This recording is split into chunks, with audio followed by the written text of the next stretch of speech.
ওয়ালাইকুম সম্মানিত শ্রোতা, আজকে আমি আলোচনা করব চর্মরোগ বা দাঁতের চিকিৎসা সম্পর্কে। দাঁত কেন হয়, দাঁত কত প্রকার ও কী কী, কীভাবে দাঁতের প্রতিকার করবেন সে সম্পর্কে জানতে ভিডিওটি না টেনে সম্পূর্ণ দেখবেন। তো আমরা প্রথমেই জেনে নিই দাঁত কী। দাঁত হলো ছত্রাকজনিত ত্বকের রোগ বা ডার্মাটোফাইট নামক ছত্রাকের সমন্বয়ে দাঁত হয়। একে দাউদ, রিংওয়ার্ম এবং মেডিকেলি ভাষায় টিনিও বলা হয়ে থাকে।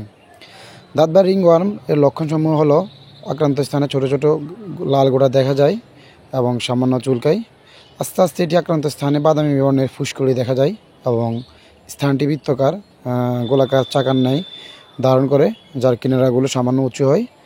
দিন দিন চাকার আকৃতি বাড়তে থাকে এবং এর কেন্দ্রের বা মাঝখানের দিকে ভালো হয়ে যেতে থাকে।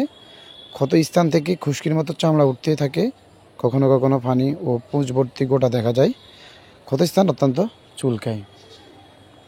এবার আমরা জেনে নেওয়া যাক দাঁত কোথায় কোথায় হয়ে থাকে। চামড়ার যে কোনো জায়গায় এর সংক্রমণ হতে পারে। যেই জায়গায় এই রোগ হয় ওই জায়গার নাম অনুসারে এর নামকরণ করা হয়। উদাহরণস্বরূপ, 1. Tinea corporis. শরীরের যে কোনো জায়গায় ছত্রাকের সংক্রামক হলে তাকে সাধারণত টিনিয়া কর্পোরিস বলা হয়ে থাকে। 2. Tinea capitis.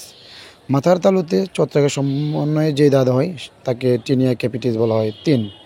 Tinea cruris. কুস্কিতে ছত্রাকের সংক্রামক হলে এই দাঁত সৃষ্টি হয় তাকে টিনিয়া ক্রুরিস বলা হয়। 4. টিনিয়া অ্যাঙ্গুইয়াম। নখের ছত্রাক সম্পর্কিত দাঁতকে টিনিয়া অ্যাঙ্গুইয়াম বলা হয়। 5. Tinea pedis. পায়ের ছত্রাক সংক্রমিত যে দাঁত হয় তাকে টিনিয়া ফিডিস বলা হয়ে থাকে। এখন আমরা জেনে নিই দাঁত বা রিংওয়ার্ম কেন হয়ে থাকে। সাধারণত ভেজা, স্যাঁতসেঁতে ও আর্দ্র জায়গা ও আবহাওয়াতে যেখানে পর্যাপ্ত আলো বাতাস পৌঁছায় না, এই ধরনের জায়গায় ছত্রাকের জন্ম নেয়।